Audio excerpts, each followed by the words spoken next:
안녕하세요. 오늘도 서연살롱을 찾아주셔서 감사합니다. 서울에 사는 40대 여성이에요. 요즘 집값 때문에 다들 난리죠. 결혼 11년 차인 저희 부부도 불과 몇 년 전까지 월세와 전셋집을 전전하며 집 없는 서름을 겪었어요.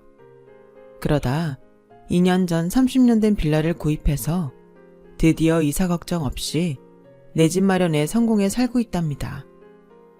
집 계약 기간이 끝날 때마다 보증금 올리겠다는 집주인 전화에 가슴을 조이곤 했는데 이제는 그런 걱정 없이 살 수 있어서 얼마나 좋은지 몰라요.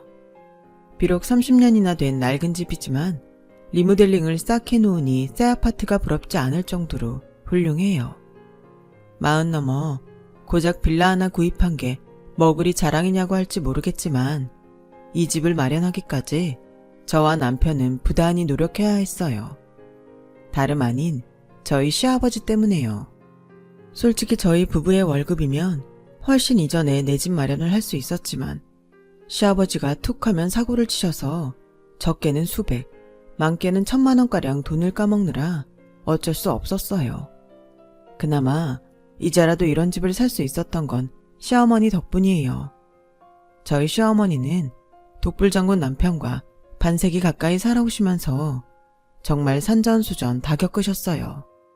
저 같으면 진작 이혼 서류에 도장 찍고 남남이 됐겠지만 저희 어머님은 천성이 착하셔서 나만 참고 살면 집안이 조용하다는 심정으로 이날 이때까지 살아오셨지 뭐예요. 저로서는 도저히 이해가 안 가는 행동이지만 어머님 입장에선 그럴 수밖에 없었는지도 몰라요. 저희 어머님은 친정이 없어요.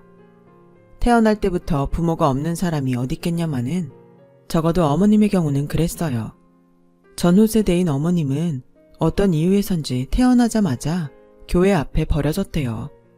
목사 부부의 도움으로 국민학교까지는 가까스로 다닐 수 있었다더군요. 국민학교 졸업을 앞둔 어느 날 한 신도가 시어머니를 서울로 데려가 중고등학교를 보내주겠다고 하는 바람에 목사님 부부는 그분께 저희 어머니를 맡기셨어요. 하지만 그건 새빨간 거짓말이었죠. 그저 돈 안 들이고 부려먹을 식모가 필요했던 거였어요.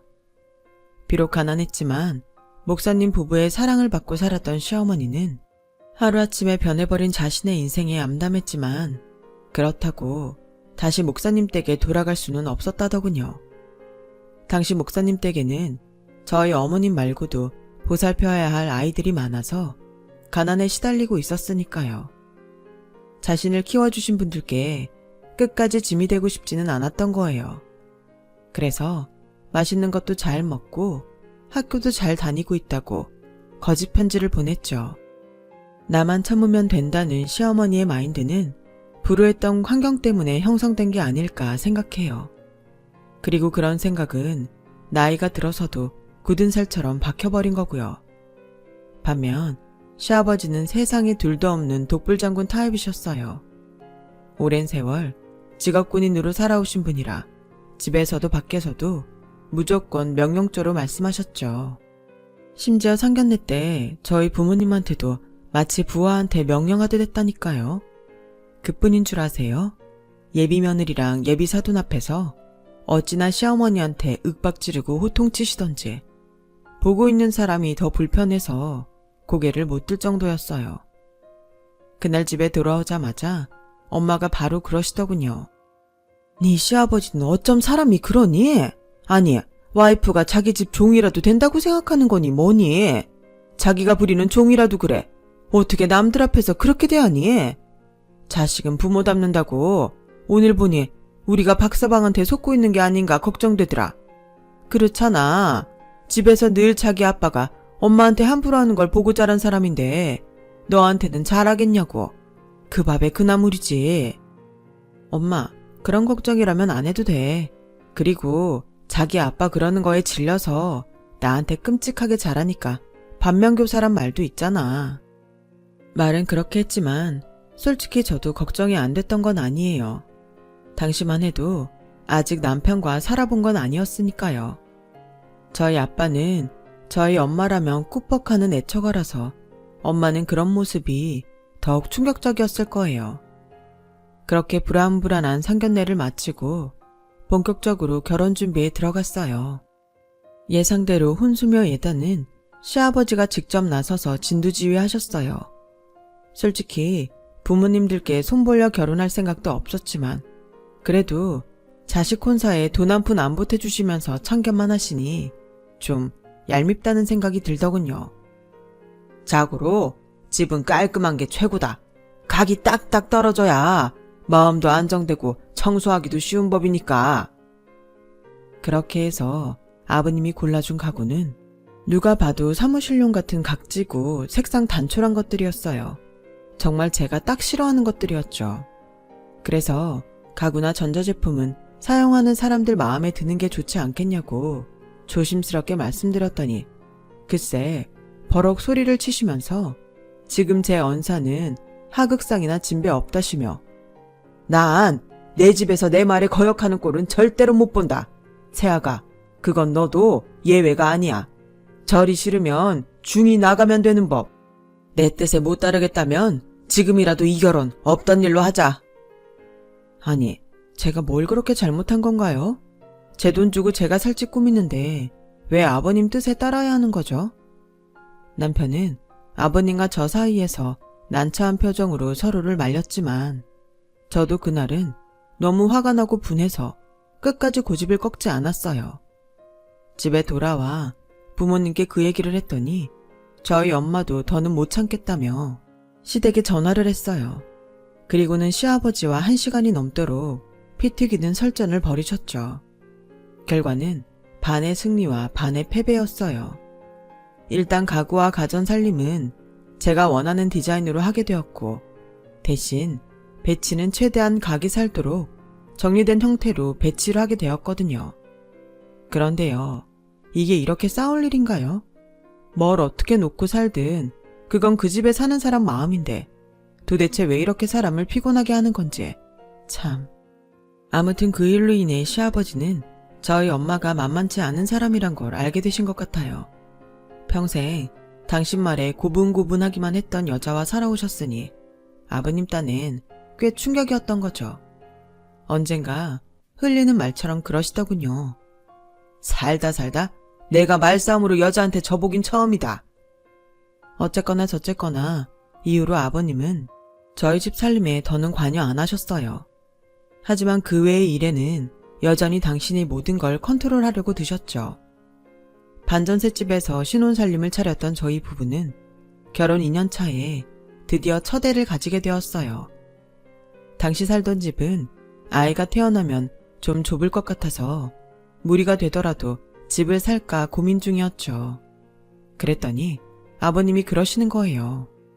앞으로 딱 3년만 기다리면 서울 집값이 반값으로 떨어질 거다. 그때 되면 무리하지 않고도 서울의 30평대 아파트는 살 수 있을 테니 그때까지 기다렸다가 사. 무슨 근거로 그러시냐고 물었더니 정보 루트를 함부로 누설할 수는 없다시며 그렇게 알고 있으라더군요. 반신반의했지만 그래도 뭔가 그럴 만한 이유가 있으니 그러시겠지 생각했어요. 그런데 그 일이 있고 얼마 뒤 아버님이 집으로 찾아오셨더라고요. 국가정책사업의 일환으로 퇴직한 군인들을 상대로 수익률 높은 투자 기회가 있다며 저희한테도 일정 금액 투자를 하라고 하시더군요. 3년 뒤 내 집 마련하려면 그동안 돈 좀 모아두어야 할 거 아니냐. 좋은 기회니까 묻지도 따지지도 말고 내 말대로 해. 밑도 끝도 없는 투자 요구였지만 아버님이 군에서 퇴역하신 지 얼마 되지 않은 때인지라 대한민국 군조직을 믿었다고 하는 게 맞았겠지만요. 아무튼 그때 우리 부부는 그동안 들어놓았던 적금을 깨서 그중 700만 원을 투자했어요. 그런데 금방 수익이 날 거라던 아버님 말과는 달리 반년이 지나도록 수익에 대한 말이 없으시지 뭐예요. 그래서 마침 설에 시댁을 찾은 김에 그 얘기를 했더니 별일 아니란 듯이 사업이 엎어졌다고 하시는 거예요. 청천벽력 같은 소리였죠. 아버님, 그럼 저희 투자금은요? 저희는 아버님 말씀만 믿고 적금까지 깨서 마련한 돈이라고요. 아, 너희만 손해봤는 줄 아냐? 나도 3천이나 손해봤어. 그깟 700 가지고 네가 시애비한테 고개 빳빳이 쳐들고 따질 때냐? 기다려봐라. 좀 있으면 제대로 된 사업 투자 기회가 있을 테니 이번에 날린 돈 그때 다 회수해주마. 그때 알았어요. 저희 아버님은 그리 믿을 만한 사람이 아니란 거를요. 자기 아빠 때문에 적금까지 날리자 남편은 미안해 어쩔 줄 모르더군요. 뒤늦게 이 사실을 알게 된 저희 엄마는 이번에도 분을 못 참고 시댁에 전화를 넣으려고 했지만 아빠가 뜯어 말리는 바람에 그만두셨어요. 그놈의 노치네. 자식들한테 도움은 못 줄 망정 코 묻은 돈까지 털어먹고 어디서 큰 소리야. 박서방, 자네도 문제야. 자네 아버지가 이런 사람인 거 자네는 진작 알았을 거 아닌가. 그럼 끝까지 말렸어야지. 어떻게 이 꼴이 나도록 옆에서 손 놓고 가만히 있을 수가 있나. 아유, 속 터져. 남이면 고소라도 해서 돈이라도 찾아오지. 이건 시아버지란 사람이 벌인 일이니 법적으로 할 수도 없고. 그 일 이후 남편은 제 친정에 갈 때마다 저희 엄마 눈치를 보게 됐어요. 잊을만 하면 그때 얘기를 꺼내선 사위 귀를 누르곤 했거든요. 그런데도 싫은 표정 한 번 안 하고 저희 엄마 푸념을 그대로 듣고 있는 남편을 보니 안쓰럽기도 하고 한편으론 대단하다는 생각이 들더군요. 그건 아마도 남편이 아버님이 아닌 어머님을 닮아 그런 모양이었어요. 한 번은 어머님이랑 찜질방에 갔다가 이런저런 얘기를 하게 됐는데 그동안 살면서 아버님이 저지른 만행을 들어보니 기가 막혀서 입이 떡 벌어지더군요. 군은 어디보다 기강이 잡힌 사회라 군인 당사자들뿐만 아니라 그 아내들 사이에서도 서열이 존재했거든요. 군인 아파트에 살 때는 김장철이 되면 서열 높은 상삿집에 가서 김장이며 집안일까지 하는 건 기본이고 때마다 어떻게든 남편 위에 잘 보이려고 선물 공세를 하는 건 국룰에 가까웠죠. 저희 어머님도 수십 년을 그렇게 살아오신 거죠. 그런데도 아버님은 늘 어머님한테 불만을 토로하셨어요. 남들은 학연이고 지원이고 다 동원해 사모님들이랑 친분을 다진다는데 당신은 뭐하고 있는 거야? 하긴 학벌이 있기래 든든한 친정이 있기래.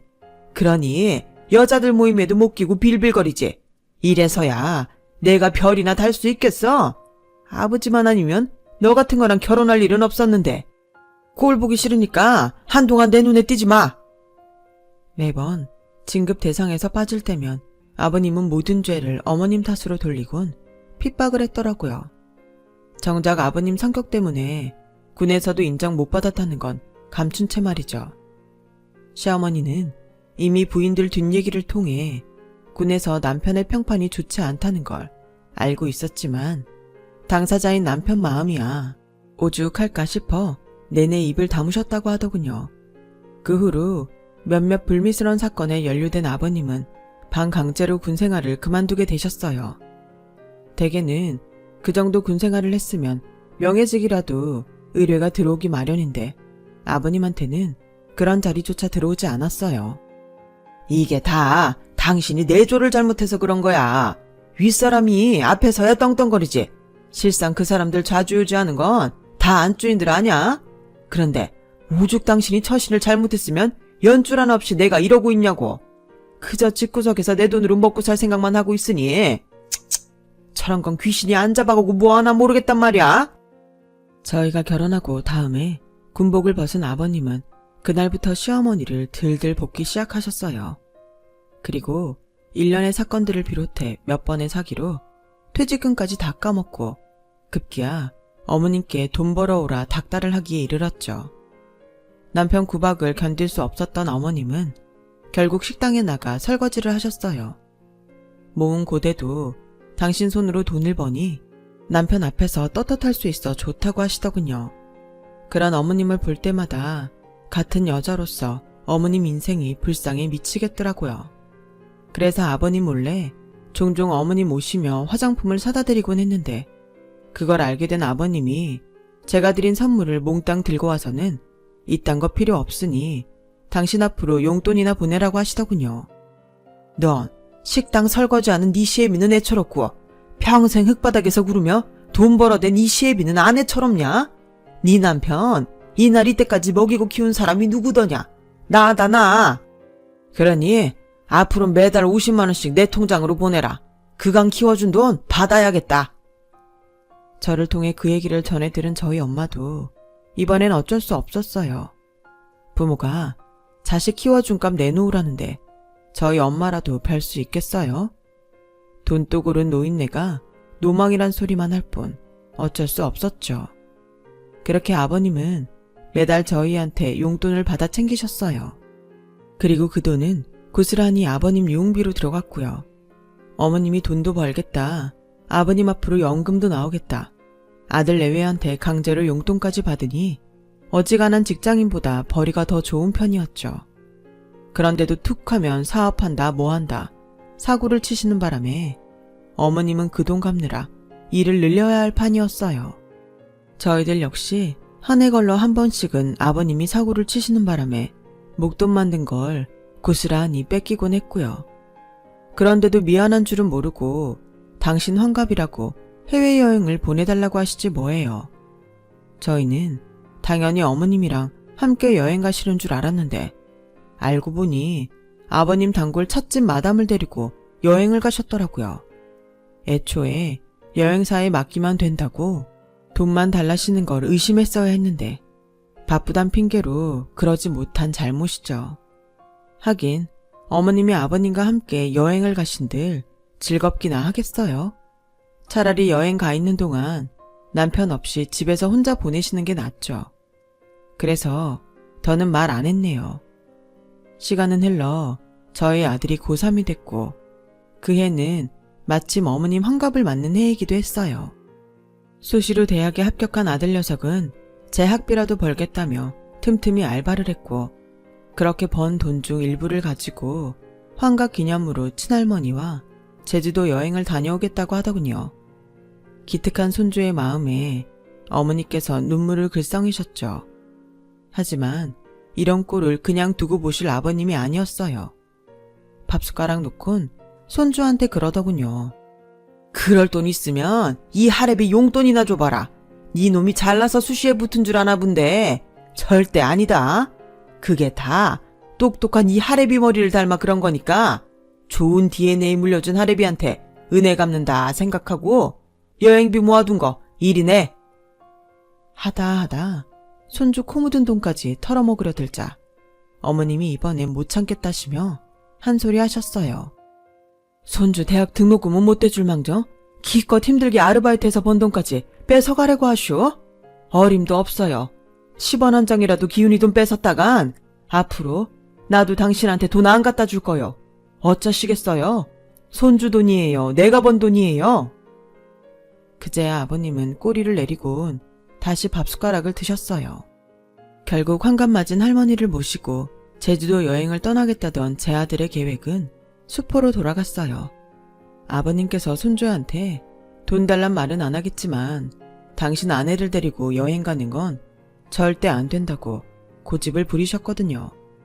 그리고 어머님 역시 반대하셨고요. 힘들게 모은 돈 허투루 쓰면 안 돼. 할미는 마음만 받을 테니 그 돈은 잘 모았다가 등록금도 내고 친구들이랑 여행도 가고 하려무나. 어머님의 간곡한 부탁에 결국 아들은 여행 계획을 포기하고 말았어요. 얼마 뒤 어머님 환갑이 되었어요. 저희 부부는 어머님 지인분들을 모셔 한식당에서 밥 한 끼 대접하겠다고 했더니 아버님이 극구 반대하시지 뭐해요. 당신도 환갑잔치 안 하고 여행으로 때웠는데 어머님 환갑잔치가 웬 말이냐면서 말이죠. 식구들끼리 밥 한 끼 먹으면 그만이니 적당한 식당이나 예약하라고 말이죠. 어머님도 그게 편하다고 하셔서 결국 시댁 근처 한식당에 예약을 했어요. 그래도 그냥 넘길 수는 없어서 남편과 금은방에 가서 금목걸이를 준비했어요. 평생 몸에 금부치 하나 없이 사신 어머님이 가여워서요. 난생 처음 금목걸이 선물을 받은 어머님은 목걸이에서 눈을 못 떼실 정도로 좋아하셨어요. 이렇게 좋아하시는 거 진작 못 해드린 게 죄송할 정도로요. 제 아들 녀석은 봉투를 준비했더라고요. 그런데 봉투 속에 든 건 돈이 아니라 로또 5천원어치였어요. 현금을 들여받자 제 할아버지 손에 들어갈 게 뻔하니 로또를 샀나 봐요. 손주가 내민 돈 봉투를 보곤 내심 돈을 기대했던 시아버지는 실망하시더군요. 그런데 나중에 아들 녀석한테 들어보니 로또를 선물한 데는 그럴 만한 이유가 있었더라고요. 꿈을 꿨는데 산신령이 금두꺼비를 선물로 주더라나요? 나한테 주는 게 아니라 내가 주고 싶은 사람한테 주라더라고. 딱 생각난 사람이 할머니였어. 아무쪼록 얼마짜리든 당첨이 됐으면 좋겠다더군요. 그런데 며칠 뒤 어머님이 옷짐을 싸들고 저희 집으로 오셨지 뭐예요. 아버님과 더는 못 살겠다고 말이죠. 40년 넘게 참고 살아오신 분이 갑자기 이러시는 데는 분명 그럴 만한 이유가 있을 거라 생각했어요. 영감한테 여자가 있는 걸 내가 왜 모르고 살았겠니?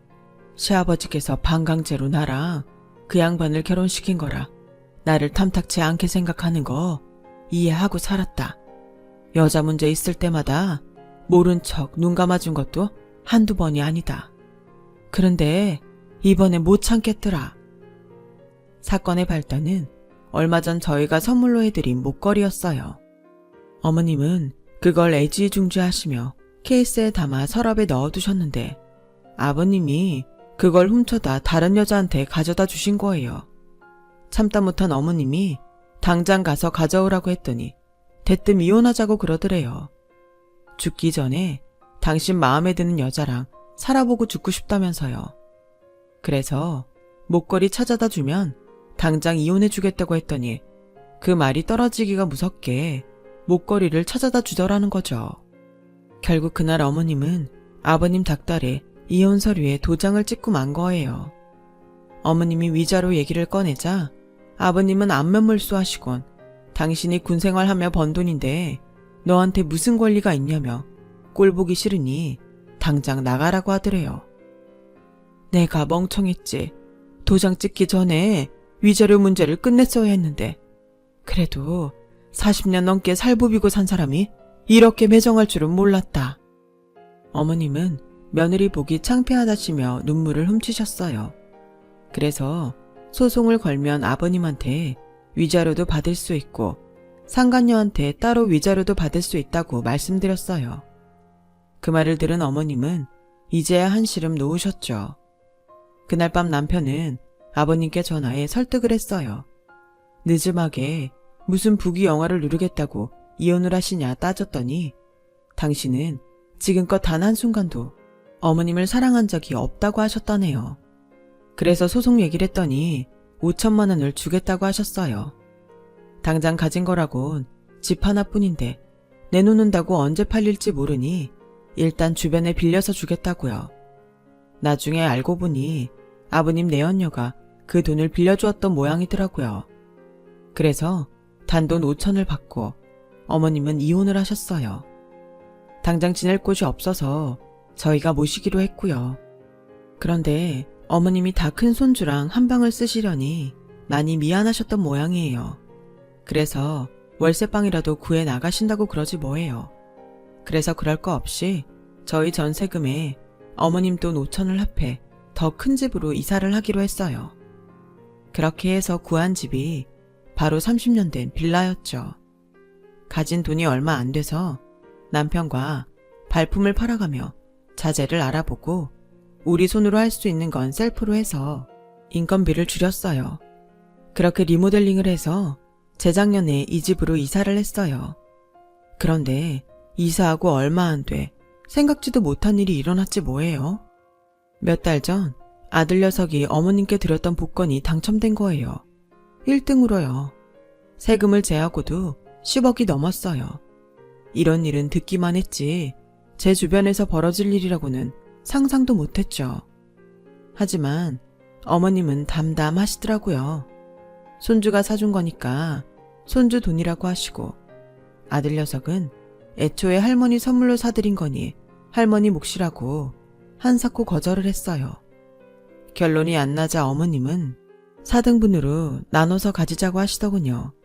사실 당첨이 된 걸 알았을 때 저한테도 콩고물이 좀 떨어지지 않을까 기대했던지라 어머님의 말씀에 저도 모르게 만세를 불렀네요. 일단 그 돈으로 은행 대출금을 갚고 이사할 때 돈이 부족해 못 샀던 소파랑 식탁을 들여놨어요. 그리고 나머지 돈은 거래은행에 예금으로 묻어두었죠. 직장 동료들은 하나같이 코인을 사라거나 주식에 투자하라고 했지만 남편도 저도 안전한 게 낫겠다 싶어 예금을 택했어요. 2년이 지난 지금에 와서는 그때 코인이나 주식을 안 한 게 천만다행이다 싶더라고요. 간이 작은 게 이렇게 도움이 될 줄은 정말 몰랐네요. 처음 시어머니랑 같이 살게 됐을 땐 좀 불편하지 않을까 했는데 일하는 저 대신 살림도 해주시고 무엇보다 남편이랑 싸울 때 어머님이 제 편을 들어주셔서 솔직히 좋더라고요. 곳간에서 인심이 난다고 통장이 두둑하니 마음이 유해져서 그런지도 모르겠지만요. 그런데 우리 식구들이 행복한 나날을 보내고 있을 때 누군가는 인생 최악의 순간을 보내고 있었던 모양이에요. 바로 저희 시아버님이요. 인생의 말년을 함께 보내겠다고 조강지쳐도 내쫓고 야심차게 새 인생을 시작했던 아버님은 얼마 안가 여자한테 돈 뜯기고 버림받은 채 거지꼴이 되었지 뭐예요. 그간 아버님이 사업한답시고 연금을 일시불로 끌어쓴 걸 몰랐던 여자는 수입이 없는 아버님이 짐처럼 느껴진다며 헤어지자고 했다네요. 헤어지는 과정에서 아버님은 성질을 못 이기고 손찌검을 하셨고 그걸 순순히 넘길 리 없는 여자는 변호사를 고용해 그나마 남은 아버님 재산을 거의 다 쓸어갔다더군요. 여자한테 버림받고 저희 집으로 찾아오셨지만 이미 저희는 이사를 떠난 후였고 아버님 전화는 받지도 않으니 찾아올 수도 없었던 거죠. 남은 돈으로 쪽방 생활을 하시던 아버님은 돈도 다 떨어지자 궁여지책으로 주민센터를 찾아가 기초생활수급자 신청을 했지만 자식이 있어서 안 된다고 하더래요. 그래서 동사무소를 통해서 저희 집 주소를 알아내 찾아오셨더군요. 집에 들어오자마자 배고프다고 밥 좀 달라고 울먹이시는데 솔직히 불쌍해서 내쫓을 수가 없었어요. 하지만 어머님은 그간 당하고 산 세월이 떠올라 용서가 안 되셨는지 10,000원짜리 한 장 지어주곤 그대로 현관문을 닫으셨어요. 배가 고프면 일해서 돈 버시구랴. 양심이 있다면 모진 세월 종처럼 부려먹고 내쫓은 나 찾지 말고 여자한테 눈 멀어 하루아침에 영 끄는 아들네 왜 찾지 말고 혼자 알아서 살라고요. 더는 볼 일 없으니 굶어 죽든 말든 연락하지 말아요. 아버님은 현관문을 두드리며 제발 용서해달라고 애원했지만 어머님은 방으로 들어가 나오지 않았어요. 결국 아버님은 발길을 옮기셨죠. 평생 당신 뜻대로 하고 싶은 대로 하고 사시더니 인생 말년에 그 대가를 톡톡히 받게 된 셈이죠.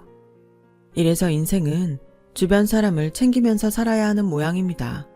외로운 말년을 보내고 싶지 않다면요. 지금까지 제 사연을 들어주셔서 감사드려요.